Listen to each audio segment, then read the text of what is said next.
एखादं काम केलंय काय, एखाद्याच्या सुखदुःखामध्ये तुम्ही आलाय, लग्नाला आलाय, एखाद्याच्या दुःखाच्या प्रसंगात तुम्ही इथं आलाय, कधी उपयोगाला पडलाय, एक निवडणूक झाली की डायरेक्ट पुढच्या निवडणुकीला. आता काय सांगायचा हा प्रश्न असल्यामुळं मग काय करायचं, तर बदनामी करायची. मग बदनामी कशी करायची, तर ते सोशल मीडियाच्या माध्यमातून एक 10-15 फेक अकाउंट काढलेत आणि इतक्या घाण घाण घाण घाण घाण घाण भाषेत मला शिव्या देतात. आणि मी काय फारसं बघत नाही, माझा स्वभाव आहे. मी काल सुद्धा भाषणात सांगितलं होतं की तुम्हाला पटणार नाही, जेवढ्या माझ्यावर काल नॅशनल लेवलच्या ज्या बातम्या आल्या माझ्यावरती, मी आज पण एकही बघितलेलं नाही. मला बाहेरनंच सांगितलं सगळं. आणि मग ते इतक्या शिव्या शाप मला मिळायचे, पण मी ते समजून घेतलं होतं की आपण आमदार आहे, जसं चांगलं मिळणार आहे तसं वाईट सुद्धा आपल्याला मिळणार आहे. मी ते समजून घेऊन ढकलत ढकलत ढकलत चाललो होतो. परत काय झालं, सुहास बाबर प्रतिक्रिया देत नाही म्हणल्यावर पॅटर्न बदलला. मला ज्या शिव्या चालू होत्या त्या भाऊंना चालू केल्या त्या सोशल मीडियावरती. मग इथंपर्यंत पण ठीक होतं, पण पळशीच्या सभेला गेल्यानंतर काही मुलांनी तिथल्या मला असं सांगितलं की पळशीमध्ये एका विद्वान वक्त्यांनी भाषण करत असताना इतक्या खालच्या थरावरती अनिल भाऊंची टीका केली की ते भाषेत तुम्हाला सांगणं व्यासपीठावरती मला आवडणार नाही. आणि मग थोडंसं प्रतिक्रिया देणं आवश्यक होतं. मी प्रतिक्रिया दिली. आता आमच्या जब्बार बहिणी कशी लावली मला माहीत नाही. मी प्रतिक्रिया काय दिली होती, मी अरेतुरे केलं कुणाला, जो बोलला होता त्याला केलं होतं. मी काय माननीय मुख्यमंत्र्यांना मी काय त्या अरेतुरे केलं नव्हतं. पण काय वैशिष्ट्य आहे, 100 माणसात झालेली सभा आज देशभर पोहोचवल्याबद्दल मी तुमच्या सर्वांचं मनापासून आभार आहे. म्हणजे काही आवश्यकता नसताना कुठली होती, इतकं पेड न्यूज झाली. म्हणजे अगदी जाहीर सांगतो, मला वाटतं एवढं ज्यावेळेला ग्लॅमर मिळतं, एखाद्या बातमीला हाईप मिळतो, त्याचा अर्थ स्पष्ट होता की बातमी पेड आहे. पण निवडणुकीमध्ये अशी मतं मिळत नाहीत. मग असं तरी करून मिळते का? मग कुठंतरी माझं मुख्यमंत्र्यांचे संबंध बिघडत आहेत का? आता ते बिघडतील का नाही बिघडतील त्यांना काय माहिती, आमचा कालच फोन झालाय. आता कोण सांगायचं ह्या लोकांना? मला असं वाटतं की असं करून मतदान मिळेल असं काय मानणारा मी कार्यकर्ता नाही. मी तुम्हाला मुद्दाम एका गोष्टीची आठवण करून देणार आहे. मग अशी चंद्रदादांनी एक सहिताने एक गोष्ट सांगण्याचा प्रयत्न केला की घाटाखालची माणसं आपल्याला मुली देत नव्हती का, तर दुष्काळाची परिस्थिती आहे. 2012 साली मी उपसभापती म्हणून काम करताना ह्या गावाला सुद्धा पिण्याचं पाणी टँकर निघून येत होतं.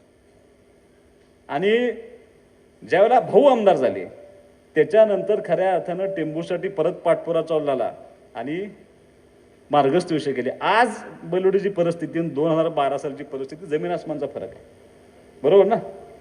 एक आठवण तुम्हाला सांगतो फक्त, या मारहाणावरती अनिल भाऊ इथल्या टेंबूच्या अधिकाऱ्यांना घेऊन टोपो सेट घेऊन मारहाणावरती चालत सगळीकडे फिरले होते. प्रचंड मोठं योगदान, बरोबर ना आप्पा? प्रचंड मोठं योगदान त्या माणसानं देण्याचा प्रयत्न केला. एक आठवण तुम्हाला सांगतो, त्यांच्या मोतीबिंदूचं ऑपरेशन झालं होतं आणि डॉक्टरने त्यांना स्पष्टपणे सांगितलं होतं की भाऊ 7 दिवस तरी बाहेर जाऊ नका, 7 दिवस फक्त घरात बसा. मी त्यांना दारडावून आलो होतं की तुम्ही बाहेर जायचं नाही अजिबात. आणि काय योगायोग होता, त्यावेळेला बलवडीत पहिल्यांदा टेंबूचं पाणी येणार होतं आणि आम्ही भाऊंना सांगितलं अजिबात बाहेर पडायचं नाही. एक साक्षीदार इथं आहे, पण मी काय त्यांचं नाव घेणार नाही आता इथं. पाणी यायला सुरुवात झालं, अधिकाऱ्यांचा फोन आला, भाऊ आम्ही आता बलवडीला पाणी चालू करतोय. भाऊंना काय राहवलं नाही. जे स्वप्न आयुष्यभर बघितलं होतं, ज्याच्यासाठी तन मन धन अर्पण केलं होतं, ते पूर्णत्वास जाते आणि मी बाहेर कसं पडायचं नाही. त्यांनी आयडिया केली, मला एका कार्यक्रमाला पाठवलं. तू म्हणजे जरा कार्यक्रमाला त्या जाऊन मला काय जाता येणार नाही. मी कार्यक्रमाला बाहेर पडलो आणि भाऊनी गाडी घेतली. दादा नाव सांगू दे तुमचं, संतोष भिंगार पत्रकार बसले, त्यांना गाडीत घेतलं आणि भाऊ तडक बलवडीला आले. बलवडीच्या कुठल्याही माणसांना माहित नव्हते की अनिल भाऊ आलेत आणि माणसं सगळी त्या टाकीच्या अवतीभोवती उभा राहिली होती की पाणी येणार पाणी येणार पाणी येणार म्हणून सगळी माणसं थांबली होती. भाऊ लांब भाऊनी गाडी उभा केली होती. भाऊ काच वर करून त्या काचेतनं भाऊ बघत होते आणि पाणी आलं. पाणी जसं आलं तसं माणसाने भाऊंच्या घोषणा द्यायला चालू केल्या. आणि तुम्ही घोषणा देत होता आणि माझा बाप डोळ्याचं ऑपरेशन झाल्यानंतर गाडीत बसून रडत होता. का तर आयुष्यभर जे स्वप्न बघितलं होतं ते पूर्ण करण्यात यश मिळालं होतं. अशा माणसानं अशा माणसावर कुठल्या तर चिंपाटण्यानं बोलायचं आणि मी काहीच बोलायचं नाही. माझा बाप गेला ना, 2 वर्षापूर्वी माझे वडील गेले. संस्कृती असते काहीतरी आपल्याकडे प्रघात आहे. गेलेल्या माणसावर बाप बोलू नये असं मानणार आपण सगळे कार्यकर्ते आहोत. आज दुर्दैवाने अजितदादा गेले, आपण बोलायचं अजितदादांच्यावरती, कोण खपवून घेईल. आणि सगळं बाजूला सोडा, जाऊ दे ना माझी आमदारकी गेली तरी सुद्धा, पण मुलगा म्हणून मी जर काय प्रत्युत्तर नाही देऊ शकलो तर चुकीच आहे ना. पण ते हयात असते तर तुम्ही 100% बोलायला पाहिजे. हयात नसताना तुम्ही बोलताय माझ्या वडिलांच्या, माझ्यावर बोला ना. मी एकाही माझ्यावर टीका केलेलं उत्तर आजतागत कधी दिलेलं नाही. पण दुर्दैवाने तुम्ही आजही भाऊंच्यावरती बोलता, याच्यासारखं वाईट का नाही म्हणून ते झालं. आणि आता काय, आता तर नवी बातमी चालू झाली मगाचपासून. कोण आहे सुहास बाबर? आणि मी या सगळ्या लोकांना विनंती करतोय की तेवढं माझं नाव तेवढं घेत जाऊ नका.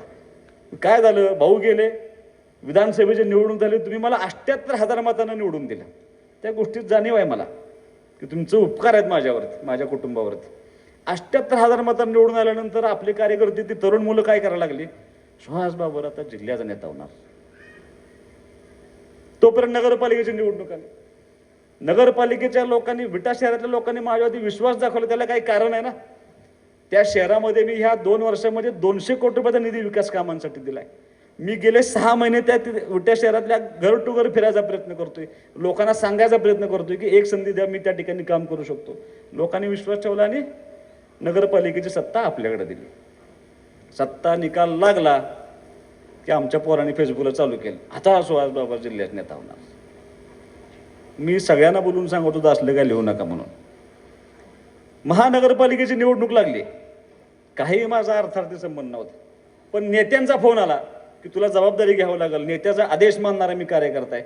गेलो, 1.5 दिवस मला मिळाला होता, अंदाज घेतला कोण नाराज होते, काय होते, गोळा केली सगळी, 66 उमेदवार उभा केले.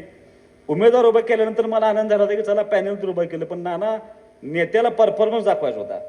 मी म्हटलं असं करून चालणार नाही, काय तर करायला पाहिजे. सर्वे केला, 2 माणसं मला चांगली दिसली, सगळी ताकद त्यांच्या मागे उभा केली. ज्या दिवशी निकाल होता त्या दिवशी मी घरातच होतो. मला पहिला फोन आला की तुमचा सागर वनखंडे निवडून आलाय, नगरसेवक झालाय. मी शिंदे साहेबांना फोन करा, साहेब म्हणलं अभिनंदन, अस्तित्व ज्या भागात नव्हते तिथं आपण पहिला नगरसेवक आणण्यामध्ये आपल्याला यश आलं. 2 तास गेले आणि दुसरा फोन आला की तुमचे युवराज बावडेकर निवडून आलेत. मी परत साहेबांना फोन केला, साहेब म्हणलं दुसरा पण नगरसेवक निवडून आला, आता ह्याच्यानंतर काय निवडून येणार नाही कोण. पण सांगलीच्या शिवसेनेच्या कार्यकर्त्याला महानगरपालिकेत कामानिमित्त जात असताना आता आपल्याला माणसं आहेत, त्यामुळं आपण तिथं आपण जाऊ शकलो आहात. मला म्हणजे तुझं अभिनंदन. मी आता माझ्या डोक्यात त्या दिवशी असं होतं, जेवायचं आणि झोपायचं निवांत दुपारचं. मी जेवलो आणि मला परत एका अधिकाऱ्याचा फोन आला, मला सांगलीला यावं लागतं. म्हणलं का? म्हणलं तुमचे 2 निवडून आलेत म्हणला आणि भाजप 39वरच थांबले म्हणला, त्यांना अजून एक कमी पडतो जागा. मी तडक उठलो तात्या आणि सांगली गाठली. त्याला कारण असं होतं, मला भीती काय, हे आमचे 2 फुटले म्हणजे काय करतात, पक्षाला काय सांगणार मी, अरे आणलं निवडून आणि घालवली काय म्हणणार. मी तडक त्यांना भेटायला गेलो आणि भेटून बघता आहेत काय, असं चापसून आलो फक्त आहेत म्हणून. हे आमच्या पोरांनी लगेच चालू केलं, किंगमेकर, जिल्ह्याचा नेता.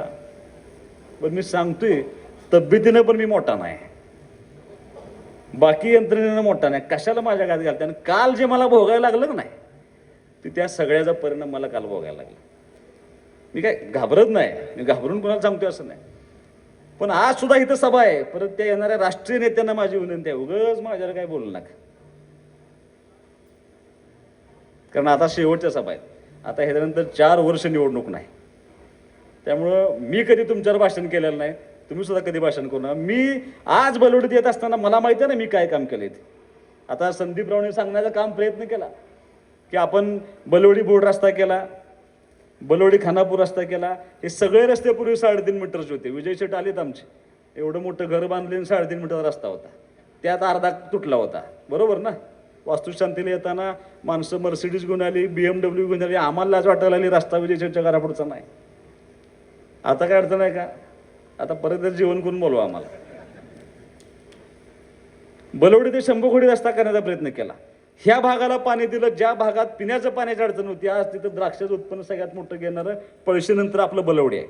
अंतर्गत असलेला पैसे दिले, 2 पुलांची कामं चालू आहे, बंधारे सगळे आपण त्या ठिकाणी बांधण्याचा प्रयत्न केला. आणि सगळ्यात महत्त्वाचं, मला माणसं नावं ठेवायला लागली होती. आत्ताच रस्ता केला होता खरसुंडीपासून तामखडीपर्यंत, उकरायला लागल्यावर मला गुरुजींचा फोन आला. म्हणजे कळतंय का नाही, आत्ता केल्यानं रस्ता का उकरायला लागलाय? म्हणजे गुरुजी 750 कोटी रुपये म्हटलं आपण 142 किलोमीटरला या मतदारसंघामध्ये आणलेत. माझी अशी इच्छा आहे की खरसुंडी, बलवडीचं माझी भवानी देवी आणि रेवण सिद्ध ते सगळे शक्तिपीठ करतात. म्हणलं मला भक्तिपीठ करायचं आहे. म्हणलं माझा आपलं 8.5 मीटरनं आपला रस्ता कॉन्क्रीटचा झाला पाहिजे. शिराळ्यापासून पंढरपूरला जाणारी सगळी माणसं बलवडीवरनं गेली पाहिजे अशी माझी इच्छा आहे. म्हणजे त्यासाठी आपण त्या ठिकाणी रस्त्याचं काम करतो. अजून एक स्वप्न आहे माझं, तुम्ही सहज जावा भोडला आणि तुम्ही भोडचं सिद्धनाथाचं मंदिर बघून या. बांधकाम चालू आहे. 4 कोटी रुपये आपण त्या मंदिराला दिले होते. इतकं जबरदस्त मंदिर चालू आहे. माझी इच्छा आहे, मी आत्ता 2 कोटीचा प्रस्ताव भवानी मातेचा आपल्या मंदिराचा दिलाय, आदरणीय पर्यटन मंत्र्यांच्या जवळ आहे. तुम्हाला आत्ता आचारसंहिता संपली की तुम्हाला मार्चचं बजेट झाले की 2 कोटी रुपये देतो. तुम्ही मागणी करा, मी तुम्हाला ह्या 2 वर्षात 7 कोटी रुपये देतो भवानी मातेच्या मंदिर डेव्हलपमेंट. इथं मागं तलाव आहे. माझी इच्छा आहे महाराष्ट्रातनं माणसं आली पाहिजेत माझं भवानी मातेचं मंदिर बघायला. आणि मग हे काम करतोय आणि हे सांगून मतं मागण्याचा प्रयत्न करतोय. तुम्ही कशावर मतं मागताय? तुम्हाला बलवडीत करायला सगळ्या लोकांना माझी विनंती आहे. कदाचित आज इथं काही बसलेले लोक असतील, आवाज माझा ज्यांना जात असेल, जे माझ्या विचाराशी एकमत नसतील, सहमत नसतील, ते ऐकत असतील भाषण माझं, त्यांना माझी विनंती आहे की राजकारण करताना, समाजकारण करताना गावचा उमेदवार कधी नसतो. मला काय कोणावर टीका करायची नाही, पण सुहास बाबर फक्त 2200 मताच्या गावचा उमेदवार आहे विधानसभेचा. आणि माझ्या विरोधात जो उभा राहिला तो 50,000 मताच्या गावचा उमेदवार होता. तो त्या गावात असंच सांगत होता की मी गावचा आहे, मी गावचा आहे, मी गावचा आहे, तो बाहेरचा आहे, तो बाहेरचा आहे. ऐकलं नाही लोकांनी. 5,000 मताचं मताधिक्य मला विटन दिलं ना. कशाच्या आधारावर दिलं? तर कामाच्या आधारावरती दिलं होतं.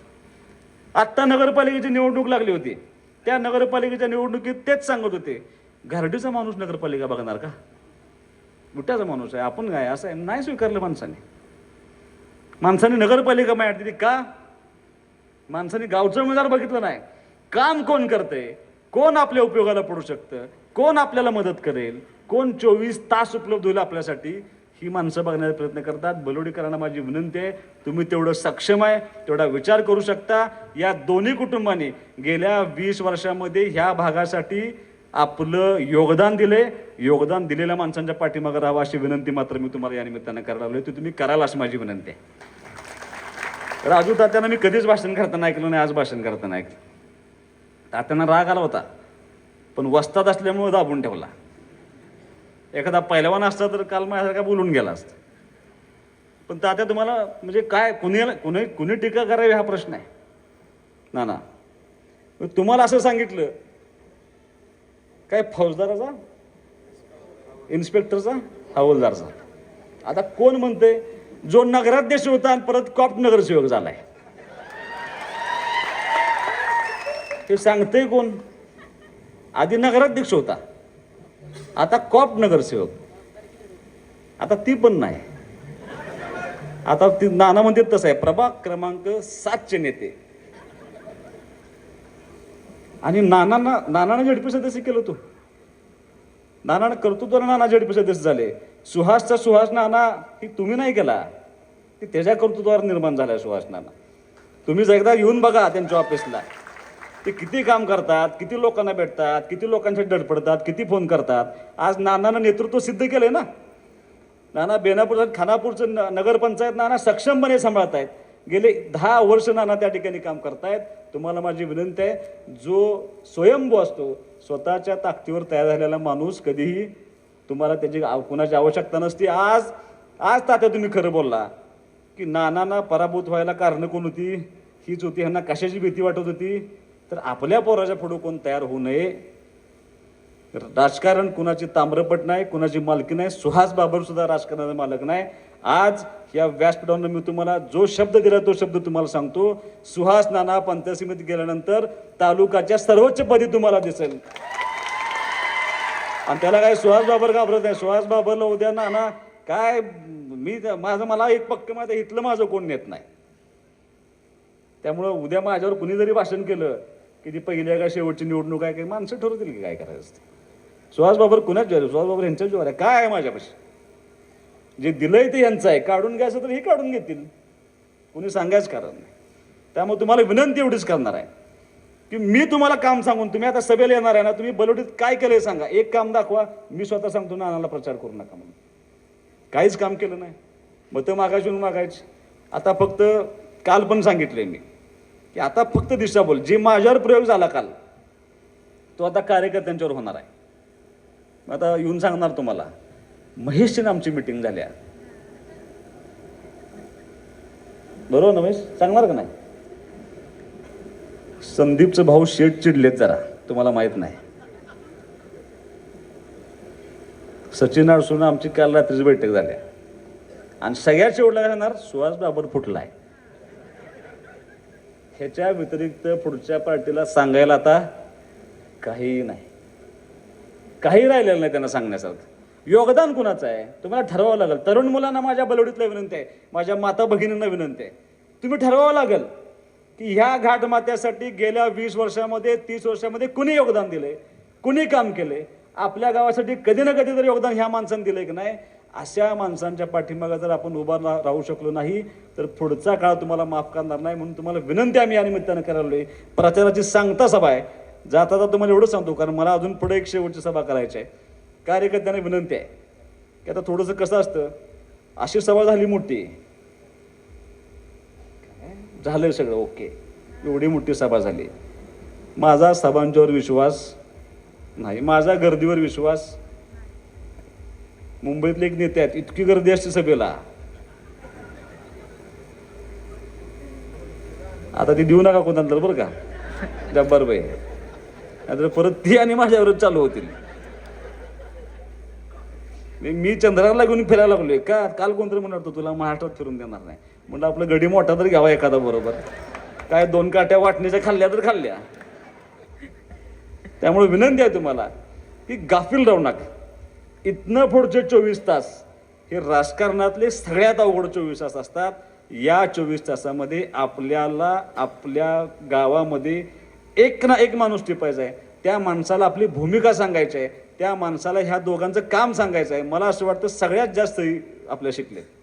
तुम्ही इंजिनियर आहे आणि लॉ केले, आमच्या वहिनी LLM झालेत.